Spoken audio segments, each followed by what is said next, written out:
Et ben voilà, je vous remercie à vous. Merci Ouais, Étienne, merci. Merci Étienne. Est-ce que tu pourras me dépanner de 200 baguettes, éventuellement? Je t'en donne une là. 200 baguettes.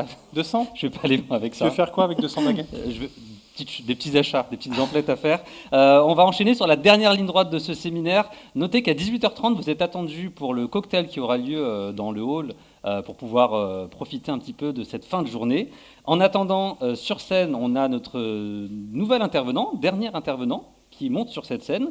Il est courtier en métaux précieux chez Godot et Fils, qui est l'un des principaux fournisseurs d'or en France. Et il vient ici nous parler de ce métal précieux. Il va également nous expliquer comment protéger son capital. Il est impatient. Merci d'applaudir Mathieu Amacher.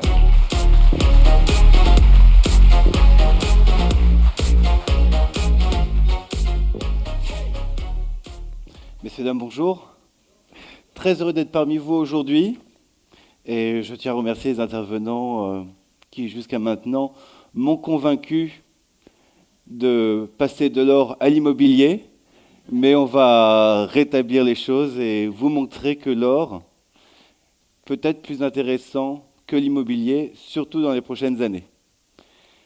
Alors, je m'appelle Mathieu Amacher, je suis courtier en métaux précieux pour la société Godot et Fils, qui existe et qui a été créée depuis 1933 et qui s'occupe de l'achat et la vente de pièces et de lingots d'or d'investissement, qui s'occupe également du recyclage de l'or. Lorsque vous avez des bijoux, venez chez nous, on vous les rachète à un très bon prix et on les transforme en lingots. Aujourd'hui, avec cette présentation, je vais vous montrer le marché de l'or, comment il a évolué dans le temps et comment il vous protégera de la prochaine crise. Donc on est dans un marché mondial. Donc on n'est pas dans un marché de niche, on n'est pas dans un marché régional, ni dans un marché national, c'est un marché international. Et avec l'or, il n'y a plus de monnaie. Il est au-dessus des monnaies. Il flotte au-dessus. Et que ce soit l'euro, que ce soit en dollars, 1 gramme d'or acheté aux États-Unis ou acheté en Afrique aura des répercussions sur son prix global, sur son prix international. Donc on a un prix aujourd'hui qui est fixé en dollars, tout simplement parce que le dollar, c'est la monnaie du pays qui domine le monde depuis plus d'un siècle maintenant, et c'est la monnaie qui est forte, en tout cas jusqu'à maintenant. Donc vous pouvez voir sur votre écran où sont les principales réserves d'or dans le monde. Donc ce sont les réserves des banques centrales, donc ce sont les réserves qui normalement adossent les devises, le dollar, l'euro ou même le yuan chinois. On va en parler plus tard. Donc vous voyez que les États-Unis sont évidemment les plus gros détenteurs d'or, et ce depuis la Première Guerre mondiale. Avant c'était l'Europe, mais pour pouvoir acheter des vivres et des armes aux États-Unis, les pays européens en guerre passaient commande et payaient en or. Ce qui fait qu'il y a eu un transfert, à partir des années 1914, de l'or majoritairement de l'Europe vers les États-Unis. L'Allemagne, l'Italie, la France sont des pays qui ont traditionnellement de l'or, puisque ce sont des pays qui ont quand même des économies qui ont été florissantes et ils ont une tradition très importante dans l'or. L'or se transmet et il est utilisé uniquement en cas de coup dur. Vient ensuite la Russie, qui est un nouvel acteur sur le marché, la Chine, la Suisse. Donc, contrairement à ce qu'on peut croire, la Suisse n'est pas si riche en or. C'est un pays qu'on croit totalement inviolable et où tous les coffres sont remplis d'or, mais ce n'est pas du tout le cas. Le Japon, les Pays-Bas et l'Inde, qui est un nouvel acteur aussi qui grandit et qui grandit. C'est la petite bête qui monte. Donc avec ce graphique, donc ça c'est un graphique que je dirais dynamique. Donc vous voyez les variations des stocks d'or en pourcentage. Donc on commence par les USA, donc on voit que les USA ont vendu majoritairement de l'or au début des années 2000 et que depuis leurs stocks n'ont pas varié. On est sur l'Allemagne, qui a été vendeuse également au début des années 2000 et qui aujourd'hui a un stock à peu près stable. On a sauté l'Italie, on arrive sur la Russie. Donc la Russie, c'est très important de comprendre ce qui se passe en Russie, parce que c'est un mouvement qui est récent. Il y a 10 ans, la Russie, par des attaques financières américaines, a vu le rouble russe perdre de sa valeur. En plus, l'économie russe était majoritairement financée par la rente qu'apportait le pétrole. On était à l'époque aux alentours de 160 € le baril. Le baril s'est cassé la figure, il n'y avait plus de revenus. L'État a justement été obligé d'émettre du rouble, sa monnaie s'est cassée la figure. Et Vladimir Poutine, qui est, ou qui souhaite être en tout cas un homme fort, a décidé que plus jamais il ne serait dépendant de sa monnaie et que pour la pérennité de son gouvernement et pour la pérennité de la Russie, l'or doit devenir ou doit redevenir des réserves en cas de coup dur. On voit la Chine. Donc la Chine, c'est très particulier puisque dans les années, les Chinois ne voyaient pas l'or comme une réserve de valeur. Donc ils sont issus d'une économie communiste. Et chez les communistes, il n'y a pas de capital, il n'y a pas de possession. Et c'est seulement à partir des années 2000, 2001, 2002 que les Chinois ont été autorisés à acheter de l'or. Donc là, on est sur des graphiques de banque centrale, on est sur des graphiques pour préparer le siècle qui vient. Le gouvernement a décidé de ne plus être dépendant du dollar américain. La Chine souhaite devenir le nouveau pays fort dans le monde. Et il augmente ses réserves en or. L'or comme symbole de la puissance.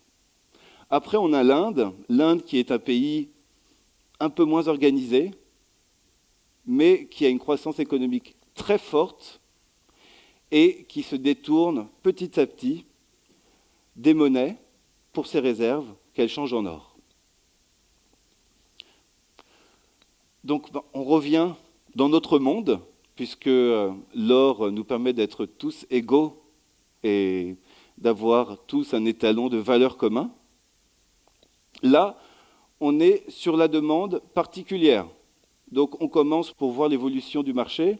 On commence en 1987, où les principaux acheteurs étaient les pays qui avaient la plus grande croissance économique. Évidemment, les États-Unis en premier. Aussi étonnant que ça puisse paraître, le Japon et l'Italie, qui avaient une économie florissante dans les années 80, l'Allemagne, l'Inde, et surtout, regardez, la Chine. C'est très important que vous vous souveniez de la Chine, qui était un acteur mineur. Je l'ai fait apparaître parce que j'en ai besoin pour la suite. En 2016, donc il y a 3 ans maintenant, 30 ans après 1987, le marché s'est totalement transformé. Aujourd'hui, qui tient le marché? C'est la Chine. La Chine fait de l'or un métal politique. Elle encourage, il y a des spots publicitaires de propagande pour encourager les Chinois à acheter de l'or. En plus d'avoir un gouvernement qui achète pour les réserves de l'État, les Chinois qui voient leur pouvoir d'achat augmenter et qui ont une croissance économique très forte, préfèrent placer leur surplus d'épargne, sans doute dans l'immobilier bien sûr, mais aussi beaucoup dans l'or. Donc avec ce slide, on peut voir que la puissance économique s'est déplacée de l'ouest vers l'est. L'Inde également achète beaucoup. L'Inde achète beaucoup de bijoux. L'Allemagne, qui est un pays productif en Europe, qui génère des surplus, permet aux Allemands de pouvoir augmenter leurs réserves en or personnelles. Le Japon, il est dans les choux, et l'Italie, elle est dans les choux également. Et donc j'ajoute simplement 2018 avec ces 3 pays pour vous montrer que c'est un mouvement qui est en train de s'amplifier. J'ai rajouté la Russie, puisque les Russes se remettent à peine d'une crise économique, mais ils sont bien conscients qu'avoir perdu sur le rouble, que ce n'est pas stable et qu'ils devront avoir de l'or à l'avenir. La Chine continue à augmenter ses réserves, l'Inde continue à augmenter ses réserves, et donc si vous prenez déjà la Chine et l'Inde, je crois que c'est la moitié de l'humanité.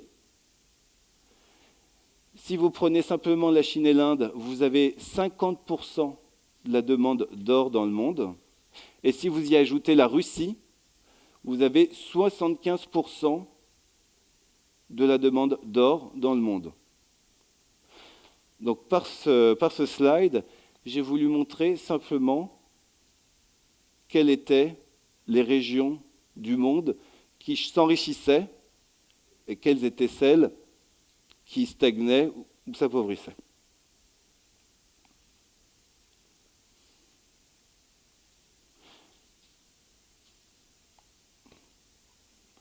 Les pièces d'or, c'est sans doute ce qu'on connaît le plus pour acheter. C'est très facile, il y a des pièces diverses et variées. C'est toujours bien d'avoir des pièces puisqu'on est habitué nous-mêmes à payer en pièces. Et d'ailleurs, ces pièces-là étaient utilisées pour le paiement des biens et services de la vie courante lorsqu'elles ont été frappées. Aujourd'hui, ce qui est principalement produit pour l'investissement sont des lingots. Lingots qui sont facilement stockables, de la forme d'un téléphone portable pour ceux d'1 kilo, ou même ces divisionnaires, 250, 100 grammes. Vous le verrez plus tard. L'or, le principal marché de l'or, c'est la bijouterie. La moitié de l'or qui est acheté dans le monde se fait sous forme de bijoux. Les Indiens et les Chinois, c'est ce qu'ils achètent le plus. Les Indiens achètent des bijoux, généralement pour les mariages, pour les dots, qui est, en cas de problème, en cas de divorce, reversé à la femme pour qu'elle puisse parer à l'avenir. Les bijoux aussi sont achetés par les Chinois dans un but de protection et surtout de transport. Puisque si un jour vous pouvez faire l'essai, si un jour vous voulez passer, vous voulez prendre l'avion, vous voulez passer une douane ou une frontière, si vous avez 1 kilo d'or sur vous, vous serez dans l'obligation de le déclarer. Vous serez retenu à la douane. Bon, heureusement, l'Union européenne et l'espace Schengen nous permettent la libre circulation des marchandises, des capitaux et des hommes à l'intérieur de l'Union européenne. Mais au-delà, vous devrez le déclarer.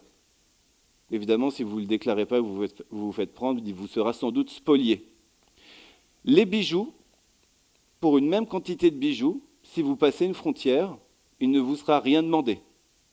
Donc si demain, messieurs, dames, vous sentez que ça sent le roussi en France et que vous voulez protéger votre capital et éventuellement vous expatrier, il vaudra mieux acheter des bijoux et les porter pour prendre l'avion et s'expatrier, puisque ce sont des biens de luxe, ce sont des biens d'apparat et on ne vous dira rien lorsque vous passerez la douane. L'or, il est également utilisé de plus en plus dans l'industrie pour ses qualités physiques. L'or, il est recyclable à l'infini. L'or, c'est un métal ductible que l'on peut étirer jusqu'à ce que son diamètre soit du même diamètre qu'un cheveu. Il est très résistant. On l'utilise de plus en plus en biologie pour faire des médicaments. Il est très compatible avec le corps humain. On l'utilise de plus en plus dans l'électronique. Vous avez sans doute eu un casque, une prise jack avec recouvert d'or, ça évite les parasites, ça évite les interférences électromagnétiques. Téléphonie mobile, panneaux photovoltaïques, il y a de plus en plus de panneaux photovoltaïques dans le monde, et ça tire la demande d'or à la hausse.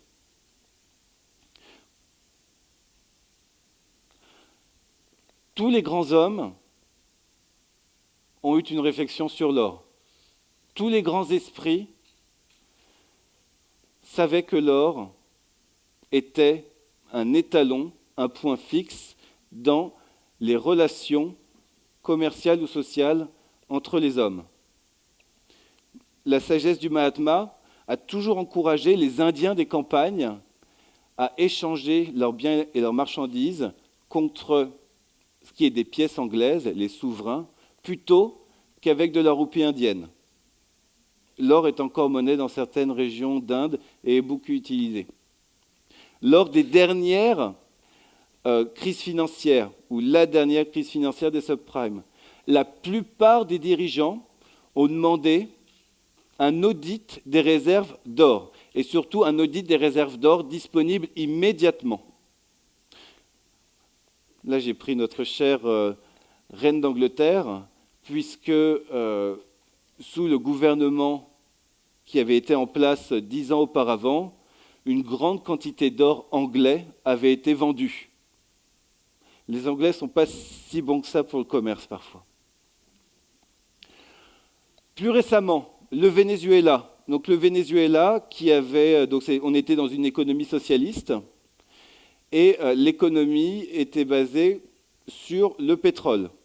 L'État a nationalisé les entreprises et les puits de pétrole pour s'accaparer les bénéfices dus au prix du pétrole, au prix du baril, qui était à une époque de 160 €. Résultat des courses, après la crise des subprimes, donc le prix du pétrole est passé de 160 à 35 $, le baril. Donc l'État a perdu sa source de revenus. Vers quoi il s'est tourné?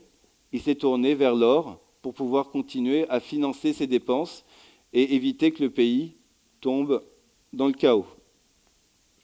La même chose pour la Russie, qui, il y a 10 ans, a dû dévaluer sa monnaie par 2. Donc ce qu'il faut se dire, c'est que un pays qui imprime de la monnaie, c'est un pays qui fait perdre de la valeur à sa monnaie. Et le parfait exemple se retrouve justement dans l'or, puisque quand l'or était monnaie, les pièces qui étaient échangées avaient un certain poids, et sur les pièces, comme sur les pièces d'euros qu'on a aujourd'hui, il y avait une valeur faciale. Donc la plus grosse pièce qu'on a en euros, par exemple, c'est la pièce de 2 €. Et à l'époque où les systèmes monétaires en or n'étaient pas bien régulés, des petits malins trouvaient très intéressant de rogner les pièces. Donc, c'est-à-dire de prendre un peu d'or sur la pièce, un tout petit peu d'or, un ongle, un cheveu, n'importe quoi, mais au bout du compte, ça faisait une quantité. Et ces pièces en or, qui étaient cotées au poids, bien qu'elles aient une valeur faciale, avaient perdu de leur valeur. Et les princes et les rois, pour stabiliser leur économie, ensuite étaient obligés de faire une refonte. La refonte, aujourd'hui, elle peut être comparée au changement de monnaie. Donc en France, je suis trop jeune pour m'en souvenir, mais on est passé de l'ancien franc jusqu'au nouveau franc, je ne sais plus à quelle année, puis à l'euro. Donc à chaque fois, on recommence, et c'est la même chose qui se produit toujours. Mais bon, le plus important, et ce qu'il faut que vous compreniez, c'est que la soif de l'or, aujourd'hui, est chinoise. On ne se rend pas compte, on n'en entend pas beaucoup parler, mais la Chine s'est éveillée. Et la Chine va bientôt prendre le pas sur les États-Unis dans la domination du monde. La Chine, c'est l'empire du milieu. La Chine, elle est entre la terre et le ciel. Les Chinois comme la plupart des peuples, puisqu'ils le veulent, ont été élus par la Providence pour régner sur le monde. Et c'est par l'or qu'ils vont arriver à leur fin. La Chine est extrêmement productive. La Chine crée des surplus. Comme tout à chacun, vous travaillez bien, vous gagnez plus d'argent. La Chine travaille bien, la Chine gagne plus d'argent. Et cet argent, elle investit massivement dans l'or.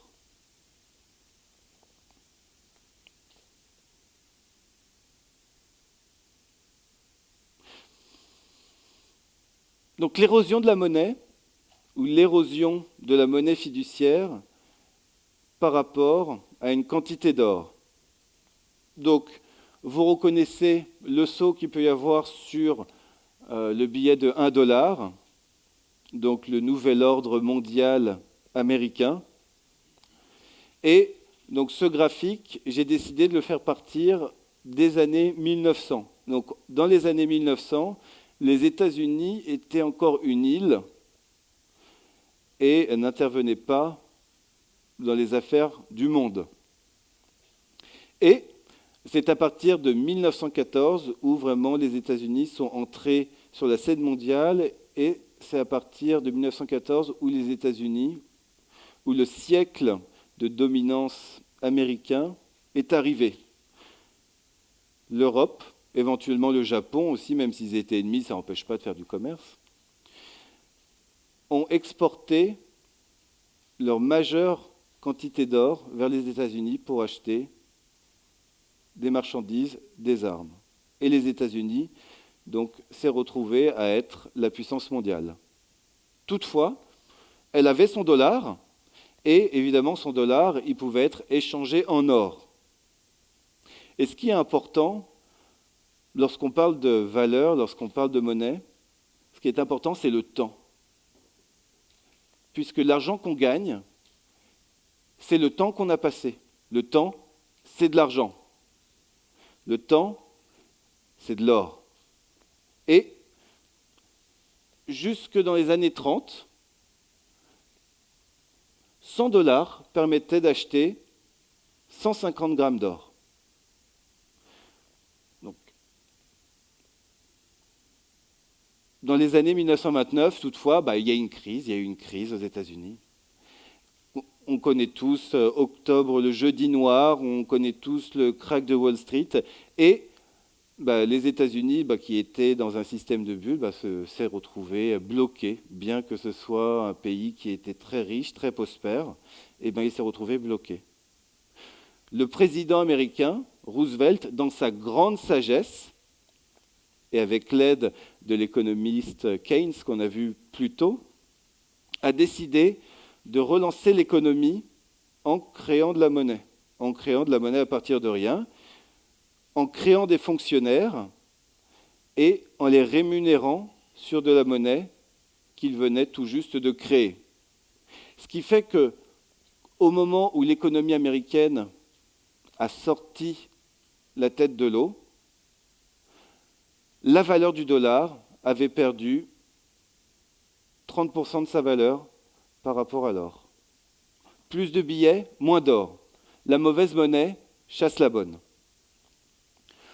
Les États-Unis sont restés dans un système stable et prospère. Ils ont quand même fourni, encore une fois, des armes pendant la Seconde Guerre mondiale, et leur économie a été florissante jusque dans les années 70, où ils étaient dans une économie mature, et ils se sont lancés dans des guerres de conquête contre le communisme asiatique. Malheureusement, il n'y avait plus assez d'argent pour financer la guerre. Je vous rappelle que généralement, on fait la guerre, et quand on gagne, on rapporte un trésor. Le problème, c'est que quand la guerre dure trop longtemps, on n'a plus assez d'argent, et quand on ne trouve pas de trésor, on est obligé d'imprimer des billets. Et c'est pour ça que Nixon, en 1971, a décidé que le dollar ne serait plus échangeable en or. Donc, avant 1971, vous aviez des dollars, vous pouviez les échanger contre de l'or. C'était très simple. il y avait des guichets, les banques d'ailleurs, étaient faits pour.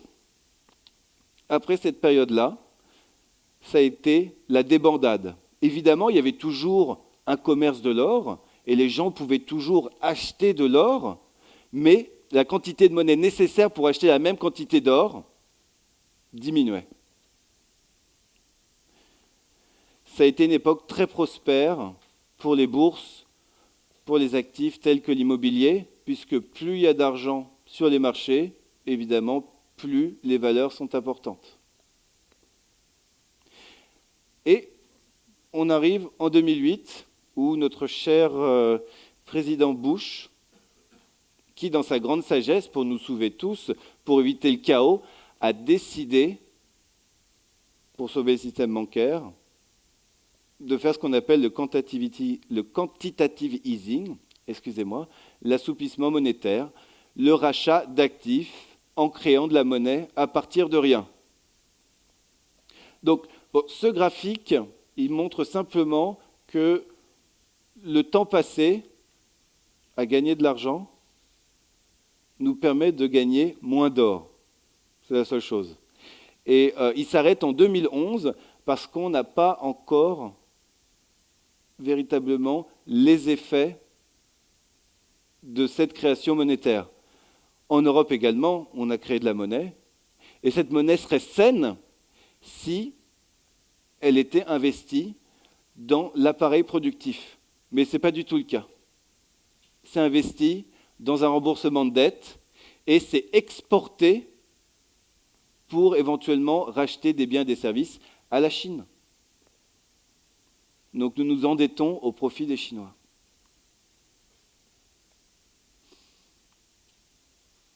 Donc de l'argent, beaucoup d'argent, beaucoup de papier. On est là sur cette photo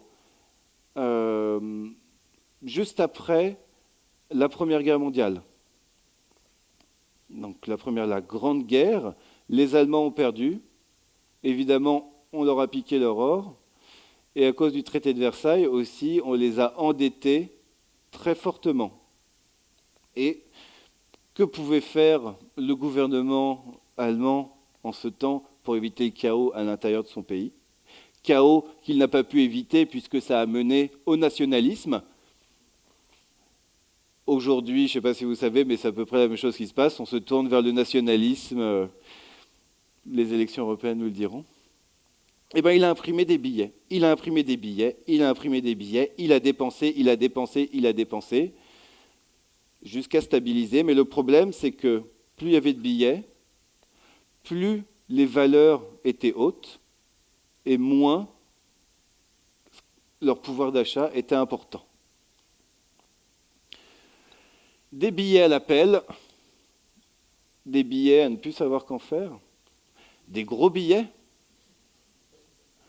des arbres, des forêts de billets, et moins de marchandises. Donc, vous pourrez toujours avoir autant de billets que vous souhaitez, autant d'argent sur votre compte, puisque toutes ces photos montrent de la monnaie papier, mais la monnaie fiduciaire, c'est aussi la monnaie que vous avez sur votre compte, qui normalement est échangeable contre des billets, qui normalement est échangeable contre de l'or, et qui normalement est issue du temps, du travail. Donc, vous qui êtes ici pour être libre, dites-vous que votre temps coûte de moins en moins cher. En gros, vous ne valez plus rien. Donc, ça, c'est le graphique du prix de l'or en Deutschmark sous la République de Weimar. Donc, il débute en 1909, on va jusqu'en 1923. Donc, je ne sais pas si je pense que le graphique parle de lui-même. Bon, après, vous avez les chiffres juste à côté. Mais l'excès de création monétaire, donc ça crée des gros chiffres. Donc les comptables sont très contents, les banquiers sont très contents, on a l'impression d'être riches, quand il y a beaucoup de zéros. Mais en fin de compte, c'est un appauvrissement. Et l'or, stable, solide, constant, lui, conservait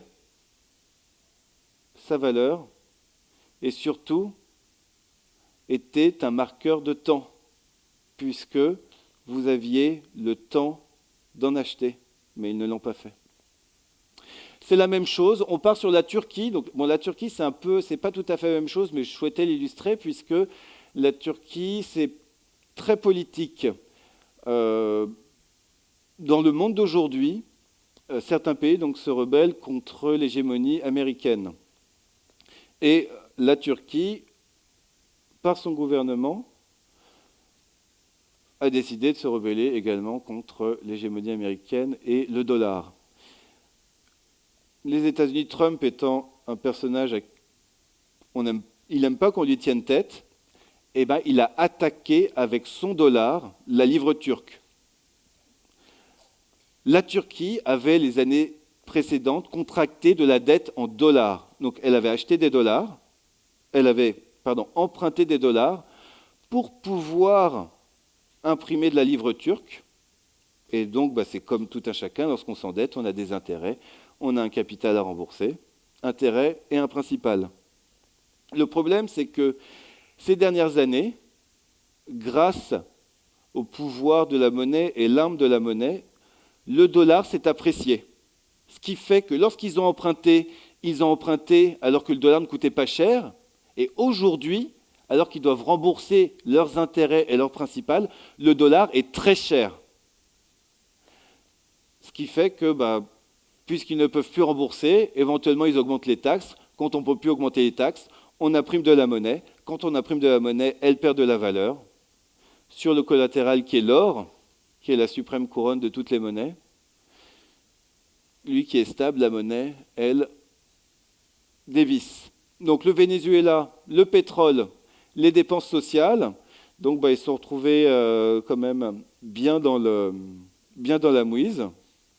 Impression de papier, dévaluation de monnaie, perte de valeur, crise économique, chaos, exode, famine. Je vous laisse peindre le tableau.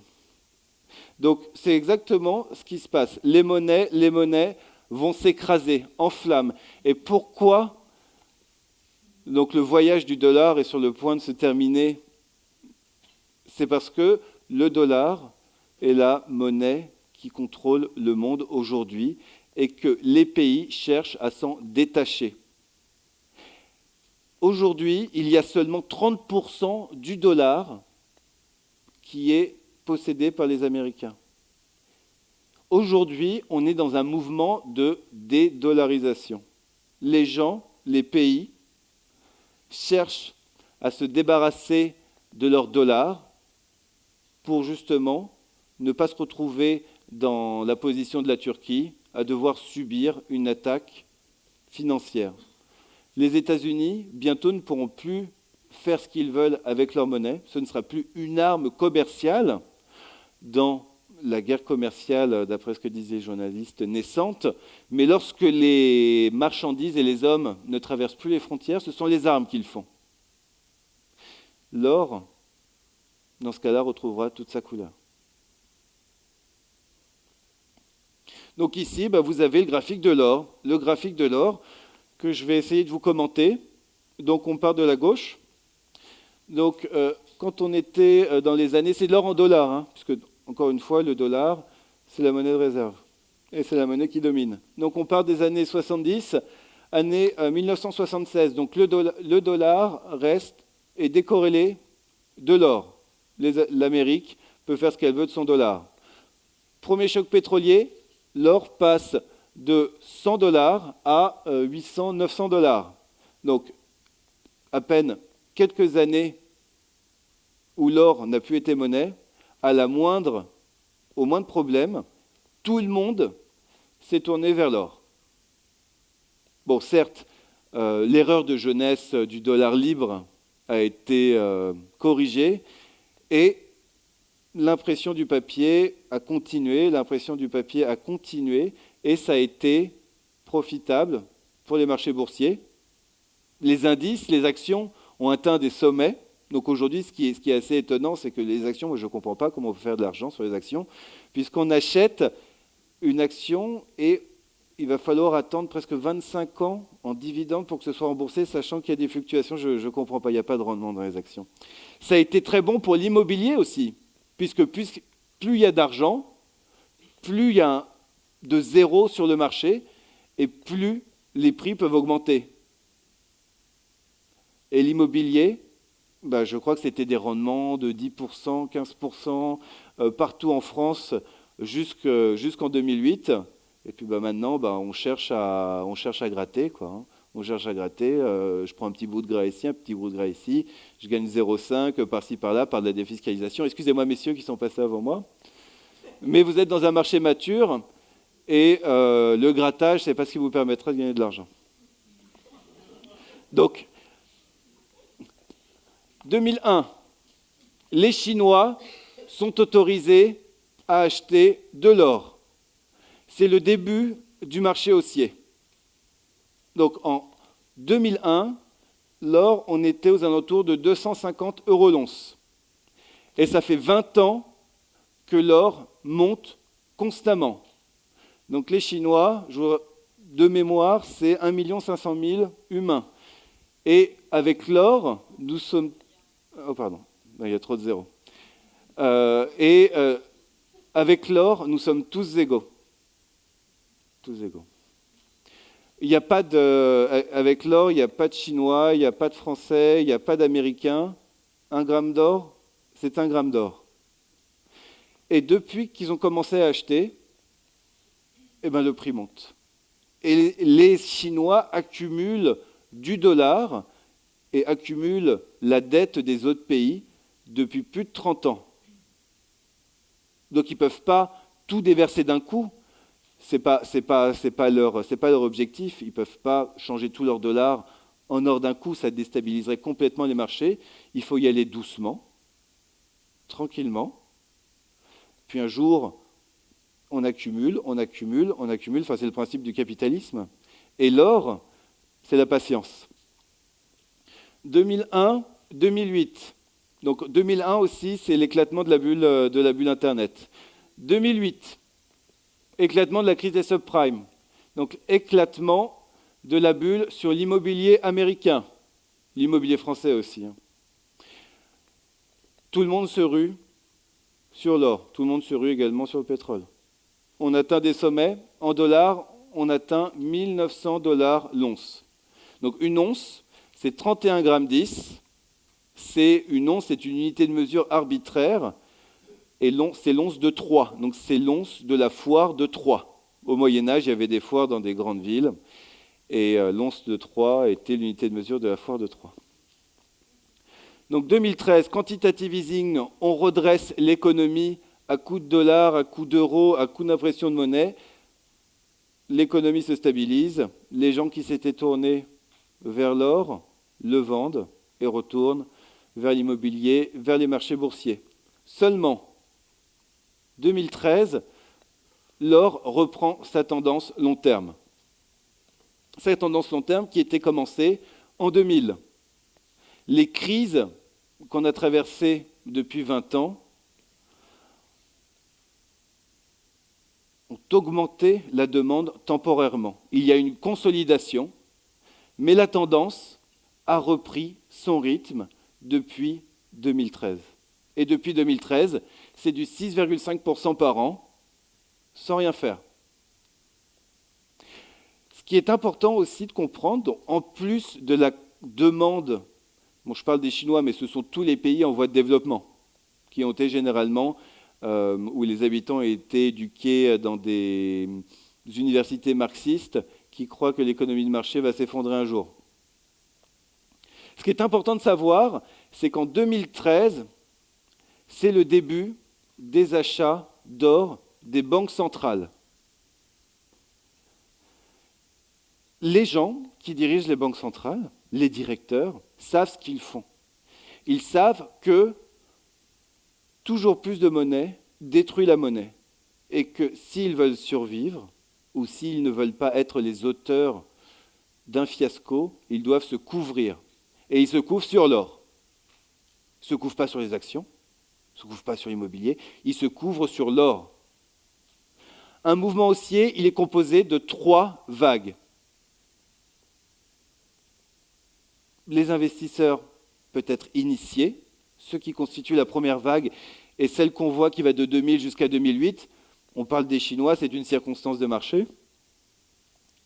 Aujourd'hui, 2013, on a les institutionnels qui sont et qui constituent la deuxième vague. Et là, on ne parle pas de petits sous, hein. Là, on parle de milliards. On parle de tonnes. Donc c'est plus que nous pourrions imaginer. En tout cas, que je peux encore aujourd'hui. Et on attend, comme dans tout marché financier, haussier, la troisième vague. La troisième vague qui viendra lorsque, comme disait Johnny Hallyday, il nous suffira d'une étincelle. Alors, si vous voulez vous protéger, si vous voulez conserver votre pouvoir d'achat, si vous pensez que votre temps vaut vraiment de l'argent, vaut vraiment de l'or, eh bien vous avez différents produits pour vous protéger, du plus petit jusqu'au plus gros. Là, ce qu'on voit à l'écran, ce sont des pièces boursables. Donc, c'est des pièces qui ont servi au paiement de la vie courante en leur temps. On avait de l'or, et on pouvait payer en or. Également, c'était totalement échangeable.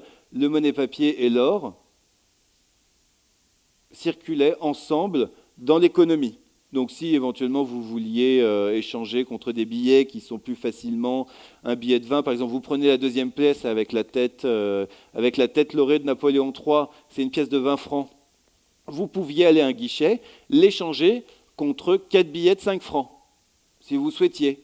Mais à chaque fois, vous pouviez échanger vos billets contre de l'or et c'était un système stable. Donc là, les produits qu'on voit du plus petit jusqu'au plus gros, donc on va de 100 € jusqu'à 1400 €, on va de 3 grammes jusqu'à 38 grammes. Ce sont des pièces boursables qui en elles-mêmes représentent un certificat sur l'or. La manière moderne aujourd'hui de produire de l'or d'investissement, c'est le lingot. Encore une fois, du plus petit jusqu'au plus grand, 1 gramme, 5 grammes, jusqu'au kilo, jusqu'à 12,5 kg. Donc aujourd'hui, le lingot d'or d'1 kilo, il s'achète à 37 000 €. Donc c'est 10% de plus qu'il y a un an. Mais bon, ça, je pense que vos banquiers ou n'importe personne vous en a parlé. C'est tellement l'or, c'est tabou, et l'or, ça fait peur. Je le vois souvent quand je rends compte des clients que je leur montre de l'or. L'or se reflète dans leurs yeux, et c'est limite s'ils n'ont pas envie de pleurer tellement ils le trouvent beau.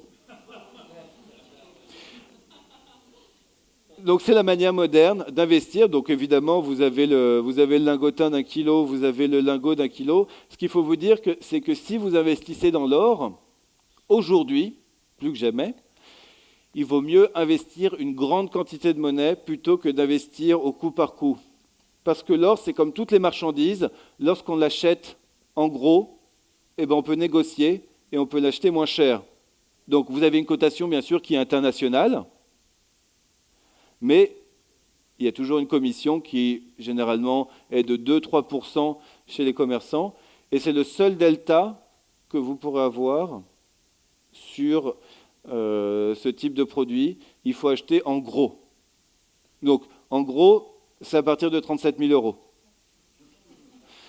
Après, ce n'est pas possible de négocier. Ce n'est pas négociable. De toute façon, je trouverai d'autres clients qui le voudront. Donc,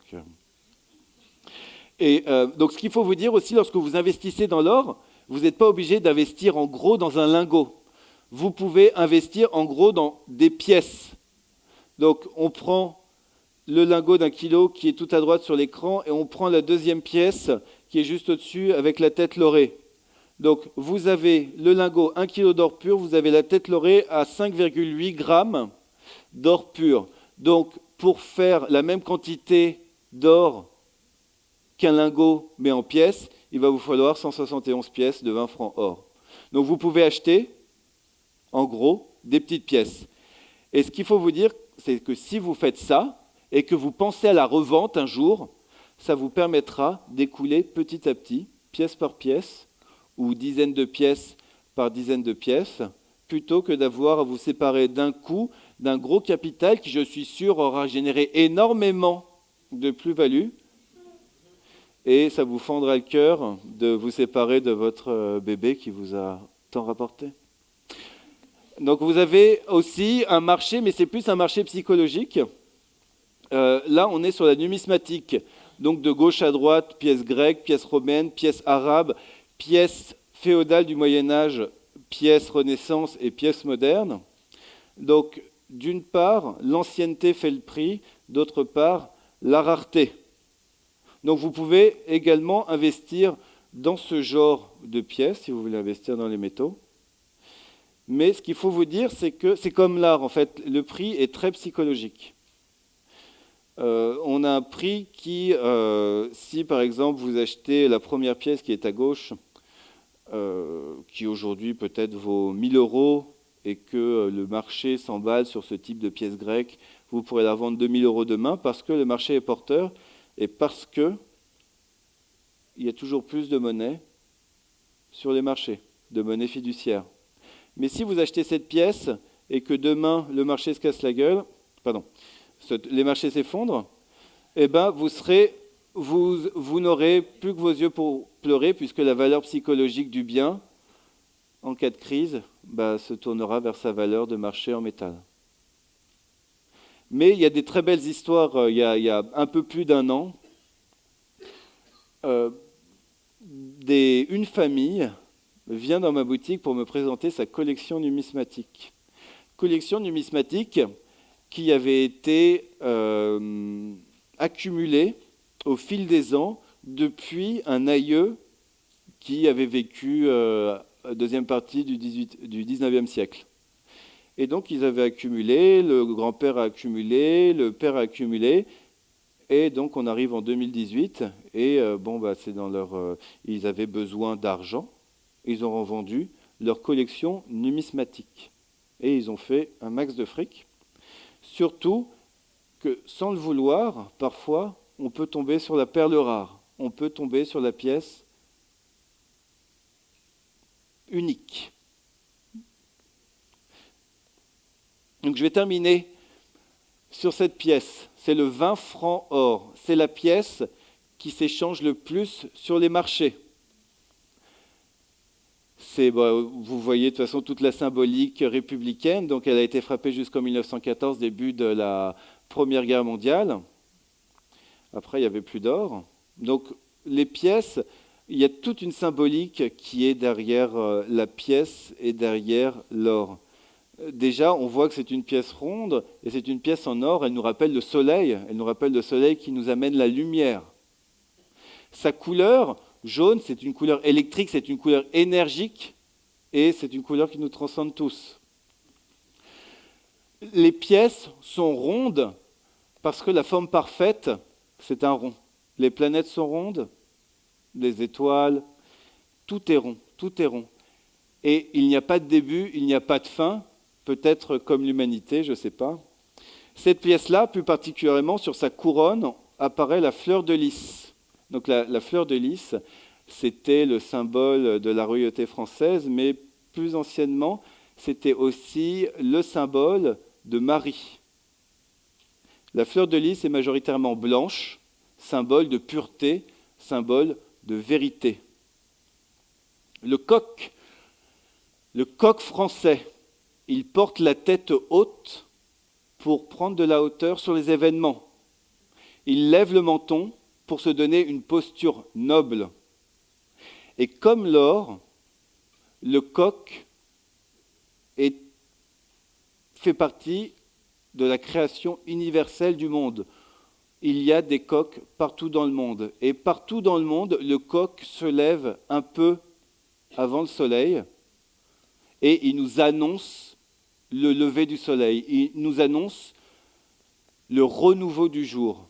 Et il nous annonce la lumière. La lumière que vous devez, que j'espère que vous avez capté, puisque c'est aussi la lumière de la connaissance et c'est la lumière du marché de l'or que je vous apporte aujourd'hui. C'est comme Jason et les Argonautes, hein. C'est un voyage intérieur que vous devez faire en vous-même pour changer. Ce coq, il enjambe une narcisse. La narcisse, c'est la première fleur qui fleurit après l'hiver, au début du printemps. Elle annonce le début d'un nouveau cycle, un nouveau cycle économique pour nous, et elle annonce le renouveau de l'or. Donc j'espère qu'avec toutes ces explications, à la manière des alchimistes, vous réussirez à transformer le plomb en or, vous réussirez à transmuter vos portefeuilles lourds de plomb en or. Bravo, maître. Merci Mathieu.